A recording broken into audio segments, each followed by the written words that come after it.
Morning. हम लोग जून महीने का करंट रिवीजन कर रहे हैं। उसी क्रम में आगे चलते हैं। लेखक अमीश त्रिपाठी काफ़ी प्रसिद्ध लेखक हैं, इनके बारे में आप जानते होंगे। इनकी एक पुस्तक लीजेंड ऑफ सुहलादेव हाल ही में चर्चा में रही है और ये पुस्तक इन्होंने लॉन्च की है। तो अमीश त्रिपाठी की और पुस्तक पहले भी आ चुकी हैं और उस पर क्वेश्चन पूछा जा चुका है, इसलिए इम्पोर्टेंट है। लीजेंड ऑफ सुहलादेव पुस्तक किसकी है? तो अमीश त्रिपाठी की है। अभी ये संबंधित किससे है ये जान लीजिए। 11वीं शताब्दी में जब गजनी के शासक महमूद गजनवी ने यहाँ सोमनाथ पर आक्रमण किया था। आपको पता होगा गुजरात में सोमनाथ मंदिर है जो शिव जी का मंदिर था। वहां पर आक्रमण करके इसने लगभग माना जाता है 50,000 हिंदुओं का कत्ल करवा दिया था और वहां से बड़ी मात्रा में पैसे को लूट असरफियाँ और जो वहाँ चढ़ावे थे सब लूट ले गया था। तो वहाँ की कहानी का वर्णन है इस कहानी में। तो ये इम्पोर्टेंट है, ध्यान रखिएगा।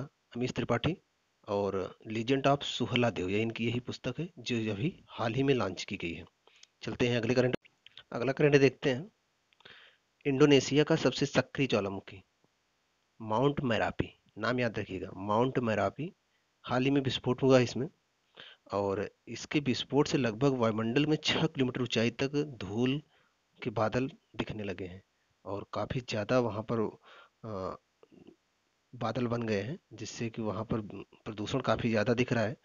तो माउंट मैरापी विस्फोटक ज्वालामुखी, इंडोनेशिया में से बहुत सारे ज्वालामुखी हैं, तो काफ़ी इंपॉर्टेंट है ये।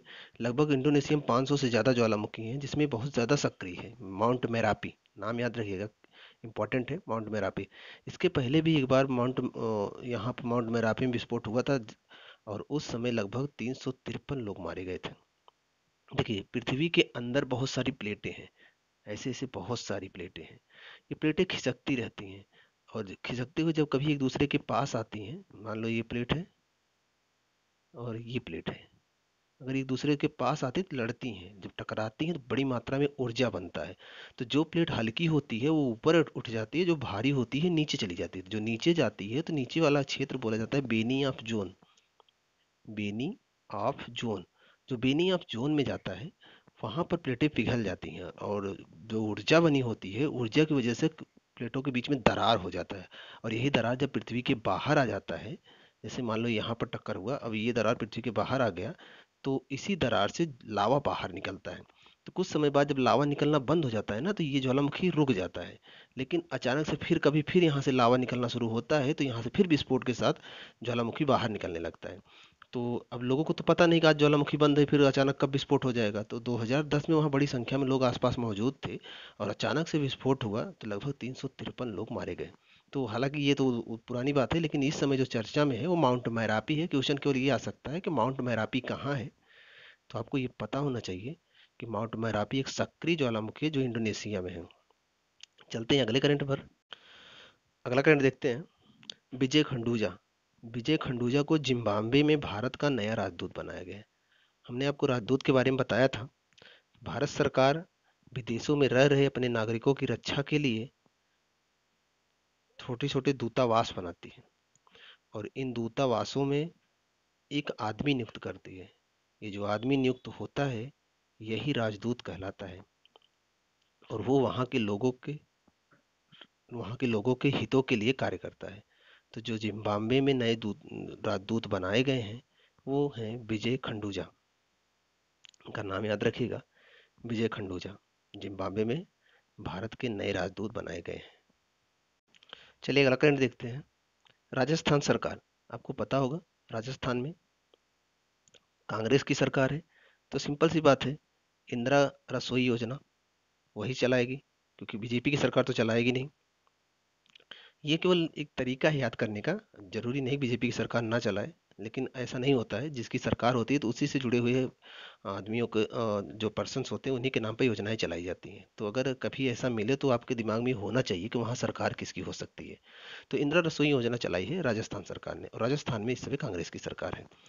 वहाँ पर यह योजना जो चलाई गई है, इसका मुख्य उद्देश्य ये है कि जो सामाजिक आर्थिक रूप से कमजोर वर्ग के लोग हैं उनके लिए पौष्टिक भोजन उपलब्ध कराया जाए। इसके लिए राजस्थान के मुख्यमंत्री जो अशोक गहलोत हैं, उन्होंने इंदिरा रसोई योजना लॉन्च की है। अब इस योजना के तहत सरकार हर साल 100 करोड़ रुपए खर्च करेगी।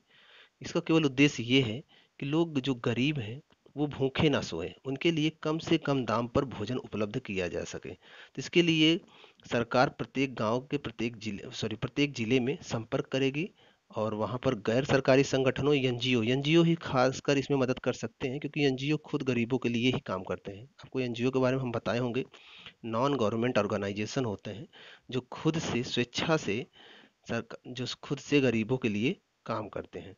तो सरकार इनकी मदद से यह काम करेगी। तो आपको केवल ये इंपॉर्टेंट रहे, यहाँ पर ये याद रखना है कि इंदिरा रसोई योजना किस राज्य सरकार ने शुरू की है। तो राजस्थान सरकार ने शुरू की है। अब बात राजस्थान सरकार की करें तो वहाँ पर इस समय जो सीएम हैं, मुख्यमंत्री हैं, वो हैं अशोक गहलोत। चलिए अगला खंड देखते हैं। मेजर जनरल लक्ष्मण सिंह लेहल का निधन हो गया। नाम इंपॉर्टेंट है। दरअसल लक्ष्मण सिंह लेहल 1971 में जो भारत पाकिस्तान का युद्ध हुआ था, भारत पाकिस्तान का युद्ध 1971 में, दरअसल भारत जब आज़ाद हुआ था, अगर भारत का मैप देखा जाए तो ये आपको पता होगा, इसे ये जम्मू कश्मीर ये वाला पार्ट। तो यहाँ पर बांग्लादेश है, आप जानते हो, इधर से पाकिस्तान है। तो जब भारत आज़ाद हुआ था तो इधर पाकिस्तान था और इधर था पूर्वी पाकिस्तान। बांग्लादेश को पूर्वी पाकिस्तान कहा जाता था। तो बांग्लादेश बहुत दिन से इस पाकिस्तान से अलग होना चाहता था। तो वहां पर बांग्लादेश में विद्रोह हुआ, तो भारत ने इनका साथ दिया। तो यही 1971 में जब भारत ने बांग्लादेश का साथ दिया पाकिस्तान से अलग होने के लिए, तो पाकिस्तान और भारत के बीच में युद्ध छिड़ गया। तो इस युद्ध में बहुत महत्वपूर्ण भूमिका निभाए थे लक्ष्मण सिंह लेहल। उन्हीं का हाल ही में निधन हो गया है। तो नाम काफी इंपॉर्टेंट है। चलते हैं आगे, अगला करंट देखते हैं। आईआईटी बॉम्बे आईआईटी बॉम्बे ने नाविक और जीपीएस उपग्रहों के लिए भारतीय रिसीवर ध्रुव चिप, नाम याद रखिएगा, आईआईटी बॉम्बे ने ध्रुव चिप लॉन्च किया है। ध्रुव चिप विकसित किया है। इसका काम क्या है, पहले आप समझिए कि नाविक क्या है, जीपीएस क्या है। सबके मोबाइल में जीपीएस होता है। जीपीएस ग्लोबल पोजिशनिंग सिस्टम, मतलब जब हमें कोई वस्तु कोई जगह खोजनी होती है तो हम अपने मोबाइल में जीपीएस ऑन करते हैं और मोबाइल हमें रास्ता बताती है कि हमें कैसे कैसे जाकर वहां तक पहुंचना है। ये जो जीपीएस सिस्टम है ये अमेरिका का है। ऐसे भारत ने भी अपना एक सिस्टम विकसित किया है, उसका नाम रखा है नाविक। नाविक के जरिए भी हम रास्ता पता कर सकते हैं, कौन सा रास्ता कहाँ है। और इनके माध्यम से अब बहुत सटीक जानकारी नहीं मिल पाती, एकदम से सटीक जानकारी लेने के लिए आईआईटी बॉम्बे ने एक चिप विकसित किया है। इसका नाम है ध्रुव चिप। अब इस चिप से क्या होगा, आपको किसी भी क्षेत्र के, भारत में किसी भी क्षेत्र के किसी भी सड़क के बारे में छोटी से भी छोटी जानकारी उपलब्ध कराई जा सकती है। मतलब नेविगेशन का एकदम आसान तरीका कर देगा ये ध्रुव ध्रुव चिप। तो ये आईआईटी बॉम्बे ने विकसित किया है। और आपको ये पता होना चाहिए कि नाविक और जीपीएस क्या है। ये हमारे ग्लोबल पोजिशनिंग सिस्टम, जैसे अमेरिका का जीपीएस है, अभी जीपीएस तो पूरा विश्व यूज करता है, नाविक भारत का है। ऐसे ही रूस का है ग्लोनास। हालांकि वो बाद में देखेंगे, आप केवल ये जानते रहिएगा कि ये जीपीएस और नाविक हैं क्या। और भारत ने इसको इनसे कनेक्ट होकर जो चिप विकसित किया है वो ध्रुव चिप है। आईआईटी बॉम्बे ने विकसित किया। ये क्या करेगा, इनसे सामंजस्य बनाएगा, इनसे कनेक्शन बनाएगा और हमें सटीक से सटीक जानकारी, छोटे से छोटे जगह के बारे में जानकारी उपलब्ध कराएगा। चलिए अगला करंट देखते हैं। डब्ल्यू के रेसलर, रेसलर कुश्ती, कुश्तीबाज जो कुश्ती खेलते हैं, तो उसके जो मतलब कुश्तीबाज हैं वो हैं अंडरटेकर। आप नाम सुने होंगे अंडरटेकर। रेसलर हैं, सॉरी, रेसलर अंडरटेकर ने संन्यास ले लिया है। आप अंडरटेकर का नाम सुने होंगे, बहुत बड़ी भीम का शरीर और बहुत मशहूर रेसलर हैं। इनका जन्म 1965 में अमेरिका के टेक्सास में हुआ था। आप इनको देखे होंगे, अक्षय कुमार की एक मूवी में ये थे। बस, और इनके बारे में कुछ इंपॉर्टेंट नहीं है। चलिए अगला करंट देखते हैं। हाल ही में 23 जून को ओलंपिक दिवस मनाया गया, विश्व ओलंपिक दिवस। बात ओलंपिक की करें तो आधुनिक ओलंपिक खेलों की शुरुआत 1896 से मानी जाती है, जो एथेंस में हुआ था। उसके बाद तो कई बार हुआ ओलंपिक। ओलंपिक का जो झंडा अपनाया गया था, वो तो जो ओलंपिक का जो झंडा था वो तैयार हुआ था 1913 में और अपनाया गया था 1920 से। ओलंपिक का झंडा अपनाया गया है। एक बात, दूसरी बात, आप जानते हो ओलंपिक में कितने वृत्त होते हैं? ओलंपिक में कुल 5 वृत्त होते हैं। आप कभी ओलंपिक का चित्र देखेंगे तो उसमें 5 गोल वृत्त होंगे, जो एकता, महाद्वीपों की एकता, देशों की एकता के बारे में संदेश देते हैं। और इन महाद्वीपों में यूरोप, एशिया, अफ्रीका, ऑस्ट्रेलिया और अमेरिका को दर्शाया गया है। और देखा जाए तो इनको अलग अलग रंगों से दर्शाया गया है। जैसे हर महाद्वीप का रंग अलग अलग वृत्तों से दिखाया गया है। जैसे यूरोप का नीला, एशिया का पीला, अफ्रीका का काला, ऑस्ट्रेलिया का हरा और अमेरिका का लाल रंग से दर्शाया गया। आप इसको इम्पोर्टेंट है, थोड़ा जानते रहिएगा, लेकिन ये सबसे ज़्यादा इम्पोर्टेंट है कि ओलंपिक दिवस मनाया कब जाता है। तो 23 जून को मनाया जाता है। चलिए अगला करंट देखते हैं। हाल ही में एक योजना लॉन्च हुई है, थोड़ा खेलो थोड़ा पढ़ो। यह योजना बस इतना इम्पोर्टेंट है किस राज्य सरकार ने लॉन्च की है, तो त्रिपुरा सरकार ने लॉन्च की है। थोड़ा खेलो थोड़ा पढ़ो योजना त्रिपुरा सरकार ने लॉन्च की है। इस योजना के तहत ऑनलाइन पढ़ाई की जाएगी बच्चों के लिए, उनके लिए ऑनलाइन गेम की सुविधा प्लस पढ़ने वाली सामग्री ऑनलाइन उपलब्ध कराई जाएगी। हालांकि एक तू खेलो एक तू पढ़ो यह त्रिपुरी भाषा में है। एक तू खेलो एक तू पढ़ो, जिसका हिंदी अर्थ होता है थोड़ा खेलो थोड़ा पढ़ो। तो इसके तहत उन बच्चों के लिए ऑनलाइन गेम, व्हाट्सएप के जरिए और भी जो माध्यम हो, ऑनलाइन गेम तथा ऑनलाइन पढ़ने की सामग्री उपलब्ध की जाएगी। थोड़ा ध्यान रखिएगा इसको। चलिए अगला करंट देखते हैं। केंद्रीय मानव संसाधन मंत्री कौन है? रमेश पोखरियाल। मानव संसाधन मंत्री रमेश पोखरियाल निशंक। बताया गया है आपको। इन्होंने युक्ति टू प्लेटफॉर्म योजना शुरू की है। सिंपल सी बात है, अगर मानव संसाधन मंत्री है तो ये पढ़ाई लिखाई से संबंधित योजना होगी। ये बात आप हमेशा ध्यान रखिएगा। 80% ये बात सही हो सकती है कि अगर मानव संसाधन विकास के द्वारा कोई कार्यक्रम शुरू किया गया है तो वो पढ़ाई लिखाई से ही संबंधित होगा और किसी चीज़ से नहीं हो सकता। 80% ये सही हो सकता है। हालांकि वैसे एक दो रेयर केस में कुछ और हो जाए अलग मैटर है, लेकिन आप ये हमेशा याद रखिएगा केंद्रीय जो मानव संसाधन विकास के द्वारा शुरू किया होगा वो पढ़ाई लिखाई से संबंधित होगा। तो युक्ति टू 2.0 कार्यक्रम शुरू किया गया। इसके तहत क्या होगा, उच्च शिक्षण संस्थानों में उच्च शिक्षण संस्थानों में व्यावसायिक ज्ञान की सुविधा उपलब्ध की जाएगी। मतलब उच्च शिक्षण संस्थान जैसे बीए हुए, एमए के लेवल पर, यहाँ पर व्यावसायिक ज्ञान मतलब आप पढ़ लिख कर कुछ व्यवसाय भी करो, करने लायक बन जाओ, मतलब मानवीय संसाधन बन जाओ, ऐसी सुविधा उपलब्ध कराई जाएगी। नहीं तो लोग पढ़ने के बाद केवल नौकरी के ऊपर डिपेंड हो जाते हैं, जिससे सरकार पर बोझ बनता है। तो इस बोझ को कम करने के लिए केंद्रीय मानव संसाधन मंत्री रमेश पोखरियाल निशंक ने युक्ति 2.0 योजना लॉन्च की है। अगला करंट देख लेते हैं। बहुत इंपॉर्टेंट तो नहीं है, फिर भी जान लें। वसीम जाफर, पूर्व भारतीय सलामी बल्लेबाज वसीम जाफर को उत्तराखंड टीम का मुख्य कोच नियुक्त किया गया है। इनके लिए इनके बारे में बस इतना ही इंपॉर्टेंट है, बस ये आप जानते रहिएगा कि उत्तराखंड टीम के ये मुख्य कोच बनाए गए हैं। चलिए अगला करंट देखते हैं। चीन ने बाईदोउ बाईदोउ का अंतिम उपग्रह उपग्रह लॉन्च करने में सफलता प्राप्त कर ली। अब वो जीपीएस को चुनौती देने लायक हो गया। अब थोड़ा सा इसके बारे में समझते हैं। अभी हमने थोड़ी देर पहले आपको बताया था कि जैसे भारत का उपग्रह, जैसे जीपीएस जो होता है, जीपीएस आपके मोबाइल में है, ये अमेरिका का है।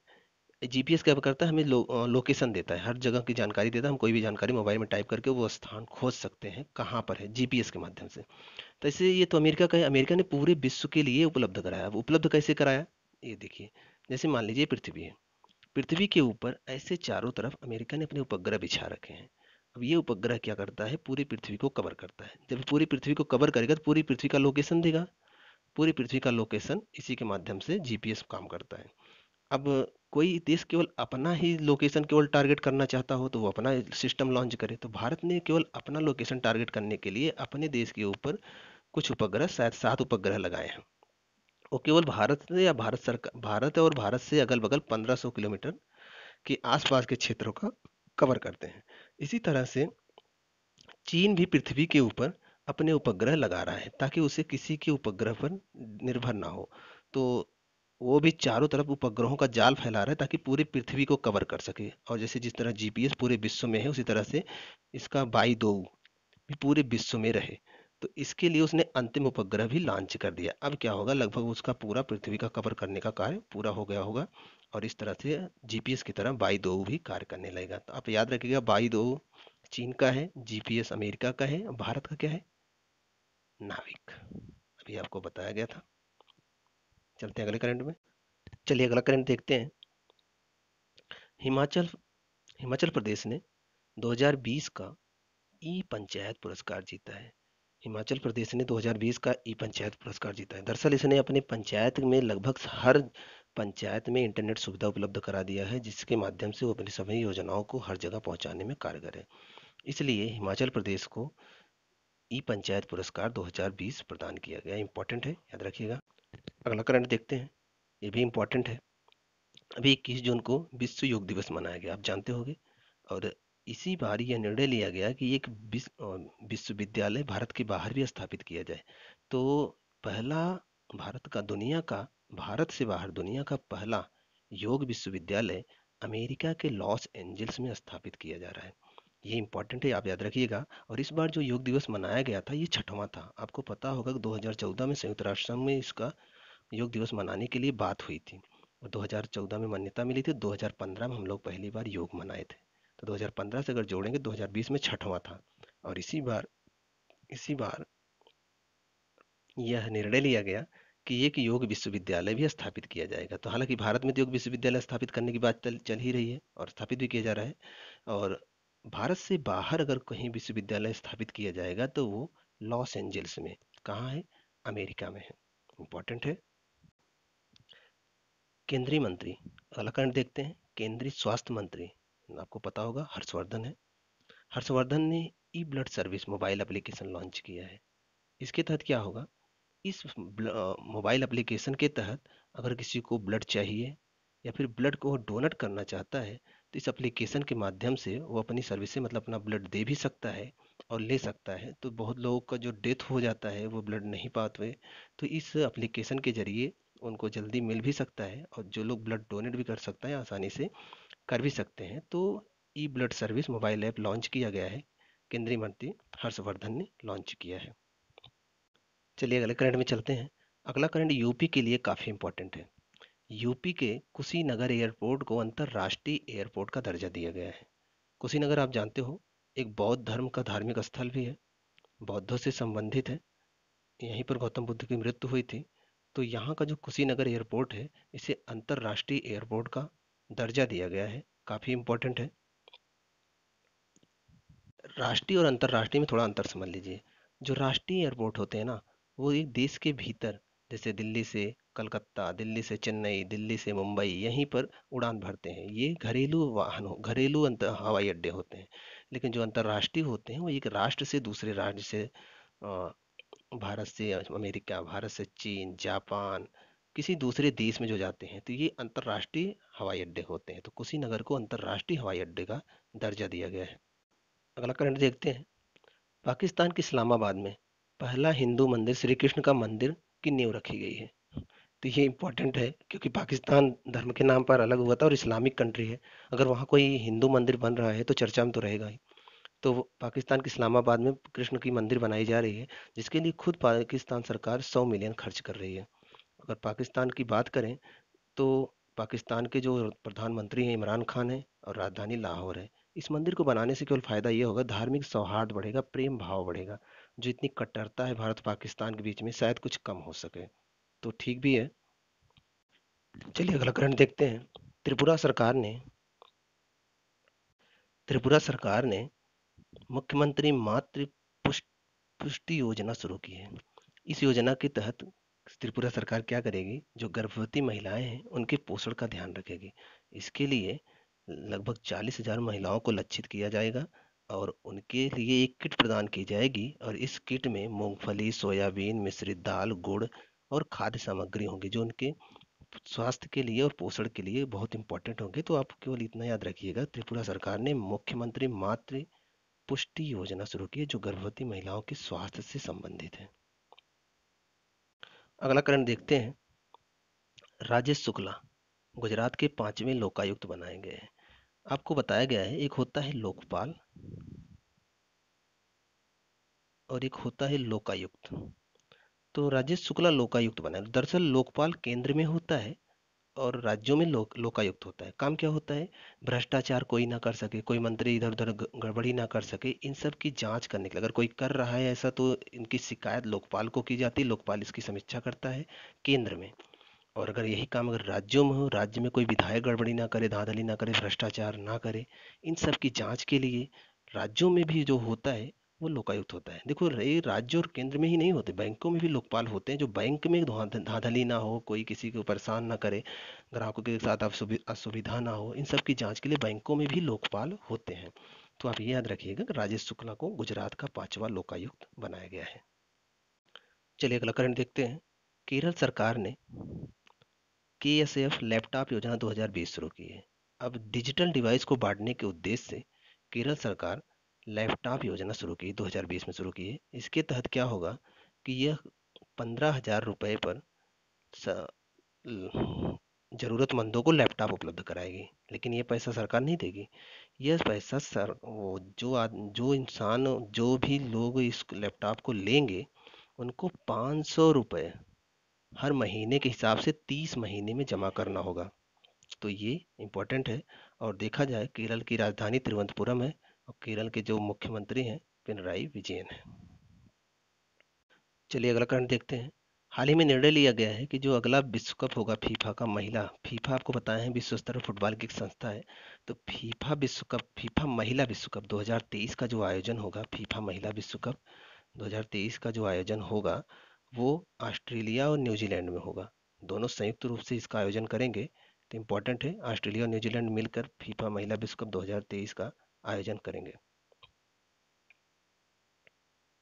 अगला करंट काफी इंपॉर्टेंट है। हाल बहुत दिनों से चर्चा में था कि स्विस बैंकों में भारत की तरफ से सबसे ज्यादा पैसा लोग काले धन के रूप में जमा किए हैं। चलिए देखते हैं।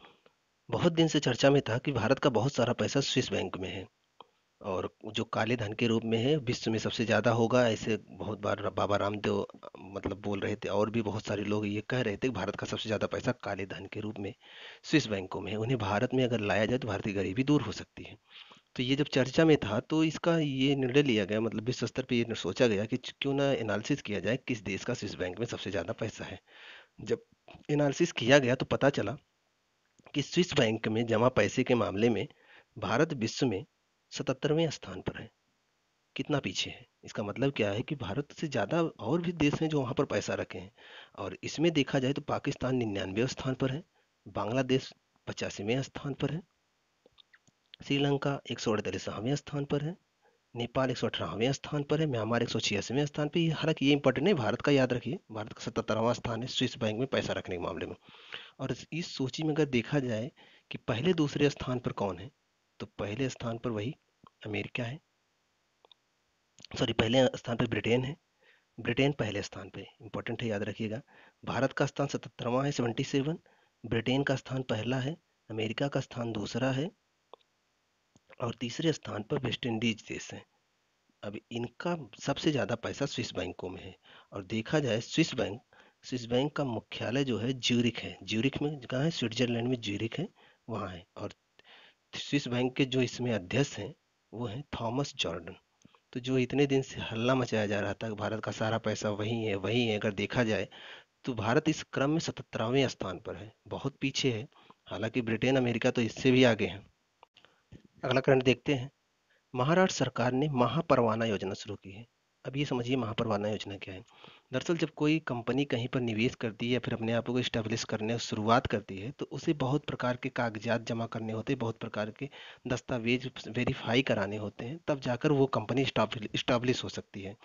तो महाराष्ट्र सरकार ने ये महापरवाना योजना केवल इसलिए शुरू किया है कि लोग यहाँ पर आए, कंपनियां लगाएं, उनको बहुत सारी ढील दी जाएगी। मतलब ये बहुत ज़्यादा कागजात जमा कराने की जरूरत नहीं है, बहुत सारे निवेश में छूट दिए जाएंगे ताकि लोगों को बढ़ावा मिल सके और लोग आकर यहाँ पर निवेश कर सके। ये काम मात्र 48 घंटे में कर दिया जाएगा। मतलब आप कोई भी कागजात बनवाना चाहते हो, कुछ भी कंपनी के थ्रू करना चाहते हो तो जल्द से जल्द कर दिया जाएगा। और इसको जिसके तहत किया जाएगा वही है योजना महापरवाना योजना। तो बस आप समझिएगा, उद्योगों को स्थापित करने से संबंधित है, छोटे छोटे उद्योगों को देश में राज्य में स्थापित करने से संबंधित है महापरवाना योजना, जो महाराष्ट्र सरकार ने शुरू की है। चलिए अगला करंट देखते हैं। कर्णपुरी ने लॉन्च की अपनी पुस्तक मी टू। मी टू शब्द काफ़ी चर्चा में था पिछले साल से लेकर इस साल तक। मी टू आप जानते हो, मी टू के तहत ही बहुत सारे तनुश्री दत्ता ने नाना पाटेकर पर सेक्सुअल हरासमेंट का आरोप लगाया था। तो ये काफ़ी चर्चा में है। तो इस पुस्तक में इन्होंने यही दिखाया है कि कौन कौन किसके साथ कैसा बर्ताव किया था। तो मी टू पुस्तक, हालांकि मी टू शब्द ही साल भर चर्चा में था, तो मी टू पुस्तक भी चर्चा में है। आप याद रखिएगा, इसके जो लेखक हैं कर्णपुरी हैं। मी टू के तहत ही बहुत सारे लोग, मतलब ये कम जो शुरू हुआ था, ये अमेरिका शुरू हुआ था कि मशहूर हस्तियां एक दूसरे पे आरोप लगा रही थी कि उनको काम देने के बहाने उनके साथ ये किया गया, ये गलत किया गया। तो वैसे ही यहाँ पर तनुश्री दत्ता ने नाना पाटेकर के ऊपर लगाया था कि नाना पाटेकर ने भी उनके साथ बदतमीजी की थी। ऐसे बहुत सारे लोगों ने अपने अपने बयान जारी किए थे। तो इसी को इन्होंने अपने पुस्तक के जरिए लोगों को बताने की कोशिश की है। तो ये पुस्तक है मी टू, और इसके लेखक हैं कर्णपुरी। छत्तीसगढ़ सरकार ने छत्तीसगढ़ सरकार ने आदर्श पुलिस स्टेशन योजना शुरू की है। इस योजना के तहत आदर्श पुलिस स्टेशन मतलब कि ऐसी पुलिस स्टेशन जहां पर जाकर कोई भी निसंकोच होकर बिना डरे अपनी बातें रख सके। चाहे महिला हो, चाहे बच्चा हो, अगर उसको कोई एफआईआर, कोई रिपोर्ट पुलिस में कोई बात बतानी है तो वो बिना डरे वहां जाकर अपनी बातें रख सके। ऐसे पुलिस स्टेशन होना चाहिए। तो ऐसे पुलिस स्टेशन बनाने की जो योजना शुरू की है, वो छत्तीसगढ़ सरकार ने शुरू किया है।